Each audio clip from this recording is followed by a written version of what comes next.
നമസ്കാരം. മലയാളി വാർത്ത ഇൻസൈഡിലേക്ക് സ്വാഗതം. കരുവന്നൂർ കള്ളപ്പണക്കേസിൽ CPMന്റെ നെഞ്ചത്തിട്ട് പൊട്ടിച്ച് എൻഫോഴ്സ്മെന്റ് ഡയറക്ടറേറ്റ്. സംസ്ഥാന കമ്മിറ്റി അംഗം AC മൊയ്തീനെ തൂക്കിയെടുത്ത് അകത്തിടാനാണ് ED ഇപ്പോൾ തീരുമാനിച്ചിരിക്കുന്നത്. CBI അന്വേഷണത്തിന് ED ശുപാർശ ചെയ്യും എന്ന സൂചനയും പുറത്തേക്ക് വരുന്നു. അങ്ങനെയെങ്കിൽ 2 കേന്ദ്ര ഏജൻസികൾ കരുവന്നൂരിൽ CPMനെ പൂട്ടും എന്നുറപ്പിച്ച് തന്നെ ഇറങ്ങിയിരിക്കുകയാണ്. തെരഞ്ഞെടുപ്പ് അടുത്തിരിക്കുന്ന ഘട്ടത്തിൽ CPMനെ പ്രതിരോധത്തിലാക്കി കേന്ദ്രത്തിന്റെ കളി വീണ്ടും അരങ്ങേറുന്നു. ചോദ്യം ചെയ്യലിന് ഹാജരാകാൻ MP കെ രാധാകൃഷ്ണന് ED നോട്ടീസ് നൽകിയിരുന്നു. എന്നാൽ ചോദ്യം ചെയ്യലിന് ഹാജരാകാതെ ഒളിച്ചു കളിക്കുകയാണ് രാധാകൃഷ്ണൻ. ഇപ്പോൾ വീണ്ടും നോട്ടീസ് അയച്ചിരിക്കുകയാണ്. മൊഴി നൽകാൻ എത്തിയില്ലെങ്കിൽ അറസ്റ്റിനും സാധ്യതയുണ്ട് എന്നുള്ള വിവരങ്ങൾ പുറത്തേക്ക് വരികയാണ്. സത്യസന്ധമായി എല്ലാം പറയുന്ന രാധാകൃഷ്ണനെ EDക്ക് മുന്നിലേക്ക് വിട്ടാൽ പ്രതിസന്ധിയാകുമെന്ന് കരുതുന്ന CPM നേതാക്കളുണ്ട്. അതുകൊണ്ട് എന്ത് വില കൊടുത്തും രാധാകൃഷ്ണനെ ചോദ്യം ചെയ്യലിന് വിട്ടുകൊടുക്കാതിരിക്കാനുള്ള തടയിടുകയാണ് ഇപ്പോൾ CPM. ലോക്സഭാ തെരഞ്ഞെടുപ്പ് കാലത്ത് CPMനെ ഇതുപോലെ ഒന്ന് മുൾമുനയിലാക്കിയിരുന്നു കേന്ദ്രം. അന്നും EDയെ ഇറക്കി കരുവന്നൂരിൽ പല കളികൾ പുറത്തിറക്കിയതാണ്. അന്ന് മുൻമന്ത്രിയും MLAയുമായ AC മൊയ്തീന്റെ വീട്ടിൽ ED റെയ്ഡ് നടത്തിയത് CPM കേന്ദ്രങ്ങളെ പോലും പ്രതിരോധത്തിലാക്കിയിരുന്നു. പ്രാദേശിക നേതാവായ അരവിന്ദാക്ഷനെ അറസ്റ്റ് ചെയ്തു. നേതാക്കൾക്ക് നിരന്തരം ചോദ്യം ചെയ്യലിന് ഹാജരാകാനായി നോട്ടീസ് നൽകുന്നതും മറ്റും സ്ഥിരം സംഭവമായിരുന്നു അന്ന്. ഒരു വേള നേതാക്കൾ കൂട്ടത്തോടെ അറസ്റ്റ് ചെയ്യപ്പെടുമെന്ന ഭീതി പോലും ഉണ്ടായതോടെ CPM നേതാക്കൾ കടുത്ത പ്രതിരോധം സൃഷ്ടിക്കാൻ രംഗത്തിറങ്ങിയതും നമ്മൾ കണ്ടതാണ്. ഇപ്പോൾ അതേ ഭീതി തന്നെയാണ് വീണ്ടും ഉടലെടുത്തിരിക്കുന്നത്. അതായത് AC മൊയ്തീനെ തൂക്കി അകത്തിടാൻ ED കട്ടായം രംഗത്തിറങ്ങുമ്പോൾ അത് CPMനെ വലയ്ക്കുന്ന നീക്കമാണ്. മൊയ്തീനെ ഇനി ചോദ്യം ചെയ്യലിന് വിട്ടുകൊടുക്കാൻ പാർട്ടി തയ്യാറല്ല. മൊയ്തീന്റെ നാവിൻ തുമ്പിൽ പല നേതാക്കന്മാരുടെയും പേരുകളുണ്ട്. മാത്രമല്ല മൊയ്തീനെ കേസിൽ പ്രതി ചേർക്കുന്നതും അറസ്റ്റ് ചെയ്യുന്ന നടപടിയും ഉണ്ടായാൽ CPMന്റെ അടിപതറും. തെരഞ്ഞെടുപ്പ് അടുത്തിരിക്കെ പ്രധാനപ്പെട്ട നേതാക്കളുടെ കൈകളിൽ വിലങ്ങ് വീണാൽ അത് പാർട്ടിയെ ബാധിക്കും. വിഷയം ഒതുക്കാൻ നെട്ടോട്ടം ഓടുകയാണ് പാർട്ടി നേതൃത്വം. രാധാകൃഷ്ണനെ ചോദ്യം ചെയ്യാൻ വിളിപ്പിച്ചിരിക്കുന്നത് നേതാക്കന്മാരുടെ ചങ്കിടിപ്പ് കൂട്ടുന്നതാണ്. ആരെയും സംരക്ഷിച്ച് സംസാരിക്കാൻ രാധാകൃഷ്ണൻ തയ്യാറാകില്ല. അന്വേഷണ ഉദ്യോഗസ്ഥർക്ക് മുന്നിൽ കള്ളം പറഞ്ഞ് പിടിച്ചു നിൽക്കാനും രാധാകൃഷ്ണന് കഴിയില്ല. ഉള്ളത് വെട്ടി തുറന്ന് പറഞ്ഞു പോകും. അങ്ങനെയെങ്കിൽ പാർട്ടിയുടെ കാല് വാരുമോ രാധാകൃഷ്ണൻ എന്ന ചോദ്യമാണ് ഉയരുന്നത്. ED ചോദ്യം ചെയ്യലിന് വിട്ടുകൊടുക്കാതെ അമ്മ മരിച്ചതിന്റെ ചടങ്ങുകൾ ഉള്ളതുകൊണ്ട് സാവകാശം വേണം എന്ന കളി ഇറക്കിപ്പിച്ചത് പാർട്ടി തന്നെയാണ്. കരുവന്നൂർ തട്ടിപ്പ് നടന്ന കാലയളവിൽ CPM തൃശൂർ ജില്ലാ സെക്രട്ടറിമാരായിരുന്നവരെയെല്ലാം ED ചോദ്യം ചെയ്തിരുന്നു. ഇതിൽ കെ രാധാകൃഷ്ണനെ മാത്രമായിരുന്നു ചോദ്യം ചെയ്യാൻ ബാക്കിയുണ്ടായിരുന്നത്. ഭൂസ്വത്ത്, ബാങ്ക് അക്കൗണ്ട് വിവരങ്ങൾ സഹിതം ഹാജരാക്കാനായിരുന്നു രാധാകൃഷ്ണന് EDയുടെ നിർദ്ദേശം. കരുവന്നൂർ ബാങ്കിൽ ക്രമക്കേട് നടക്കുന്ന സമയത്ത് CPM ജില്ലാ സെക്രട്ടറിയായിരുന്നു കെ രാധാകൃഷ്ണൻ. രാധാകൃഷ്ണനെ ചോദ്യം ചെയ്യേണ്ടത് അനിവാര്യമാണ്. എത്തിയില്ലെങ്കിൽ അറസ്റ്റ് എന്ന കടുത്ത നടപടിയിലേക്ക് ED എത്തിയിരിക്കുകയാണ്. ഇതിനിടെയാണ് EDയും CBI അന്വേഷണത്തിന് ശുപാർശ ചെയ്യുമെന്ന സൂചനകൾ പുറത്തേക്ക് വരുന്നത്. സാമ്പത്തിക കുറ്റകൃത്യമാണ് ED അന്വേഷിക്കുന്നത്. കരുവന്നൂരിൽ പലവിധ ക്രിമിനൽ ഗൂഢാലോചന നടന്നിട്ടുണ്ട്. അതുകൊണ്ട് CBI അന്വേഷണം കൂടുതൽ കാര്യക്ഷമമാകുമെന്നാണ് വിലയിരുത്തൽ. മൊയ്തീന് പുറമെ CPM മുൻ ജില്ലാ സെക്രട്ടറി MM വർഗീസിനെയും ED പ്രതി ചേർക്കുമെന്ന സൂചനയുണ്ടെങ്കിലും സ്ഥിരീകരണമില്ല. കരുവന്നൂർ ബാങ്കിലെ മുൻ ജീവനക്കാരൻ MV സുരേഷാണ് EDയുടെയും CBIയുടെയും അന്വേഷണം ആവശ്യപ്പെട്ട് ഹൈക്കോടതിയെ സമീപിച്ചത്. 300 കോടിയുടെ തട്ടിപ്പ് നടന്നുവെന്നാണ് വിവരങ്ങൾ.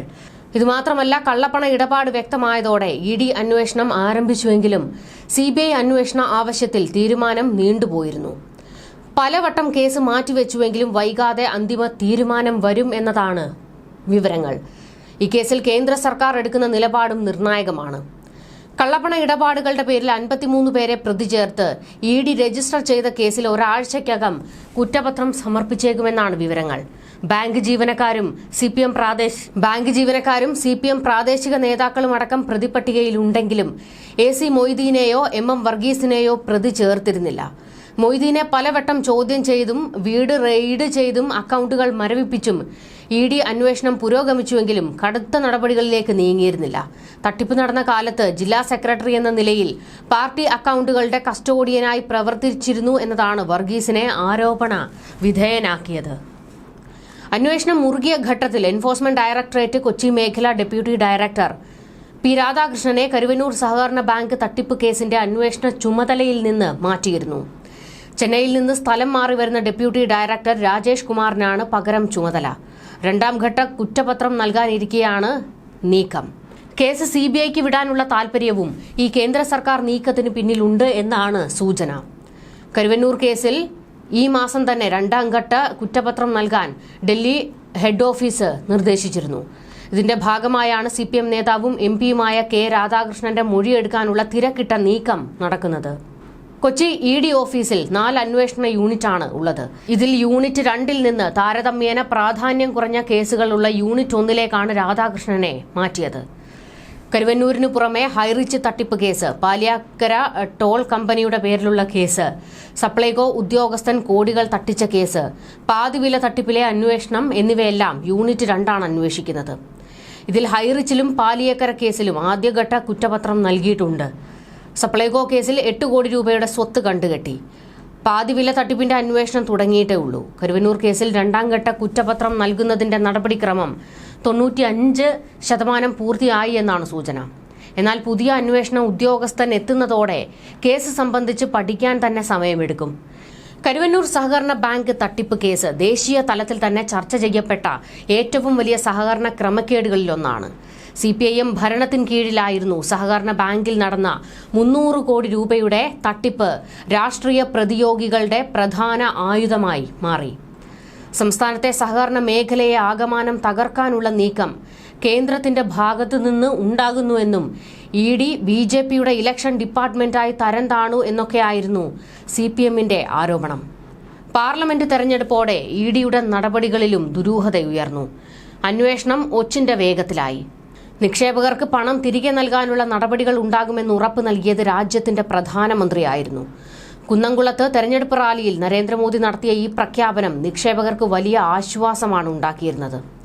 എന്നാൽ പ്രധാനമന്ത്രിയുടെ പ്രഖ്യാപനം 11 മാസങ്ങൾ കടന്നുപോയിട്ടും കരുവന്നൂർ കേസിൽ നീതി അകലെയാണ്.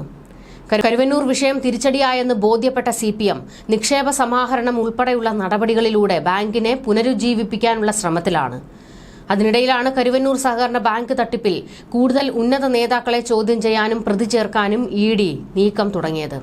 ഇതോടെ കരുവന്നൂരിൽ CPM വീണ്ടും പ്രതിരോധത്തിലാകുകയാണ്. ബാങ്കിൽ നിന്നും കള്ളപ്പണം വെളുപ്പിക്കാൻ നേതാക്കൾ കൂട്ടുനിന്നുവെന്നും പാർട്ടി ഓഫീസ് നിർമ്മാണത്തിന് വെളുപ്പിച്ച പണം വിനിയോഗിച്ചു എന്നുമാണ് ED കണ്ടെത്തിയത്.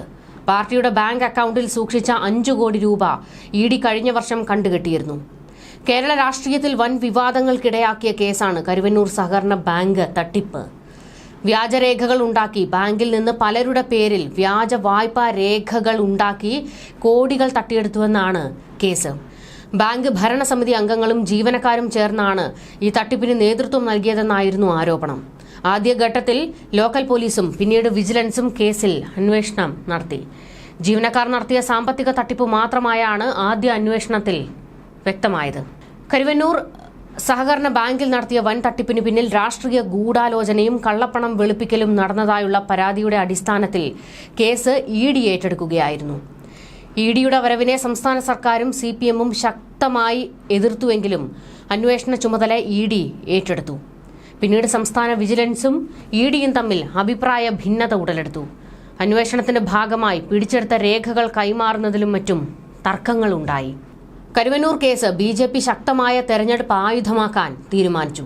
സുരേഷ് ഗോപിയുടെ നേതൃത്വത്തിൽ കരുവന്നൂർ ബാങ്കിന് മുന്നിൽ നിന്ന് തൃശൂർ വരെ കാൽനട ജാഥ നടത്തി. BJPയുടെ പ്രാദേശിക നേതാക്കൾ മുതൽ പ്രധാനമന്ത്രി നരേന്ദ്രമോദി വരെയുള്ള നേതാക്കൾ കരുവന്നൂർ കേസ് CPMനെതിരെ രാഷ്ട്രീയ ആയുധമാക്കി. തെരഞ്ഞെടുപ്പിന് ശേഷം മെല്ലെ പോക്കിലായിരുന്നു കരുവന്നൂർ ബാങ്ക് തട്ടിപ്പ് കേസ്. എന്നാൽ അന്വേഷണ റിപ്പോർട്ട് സമർപ്പിക്കാനുള്ള ധൃതി പിടിച്ചുള്ള നീക്കത്തിലാണ് ED ഇപ്പോൾ. നേരത്തെയുള്ള അന്വേഷണ ഉദ്യോഗസ്ഥനെ സ്ഥലം മാറ്റിയത് കേസിന്റെ വിപരീതമായി ബാധിക്കുമോ എന്ന സംശയം നിലനിൽക്കെയാണ് AC മൊയ്തീൻ, MM വർഗീസ് എന്നിവർക്കെതിരെ കേസെടുക്കാനുള്ള അനുമതി തേടി ED കോടതിയെ സമീപിച്ചിരിക്കുന്നത്. ന്യൂസ് ഡെസ്ക്, മലയാളി വാർത്ത ഇൻസൈഡ്.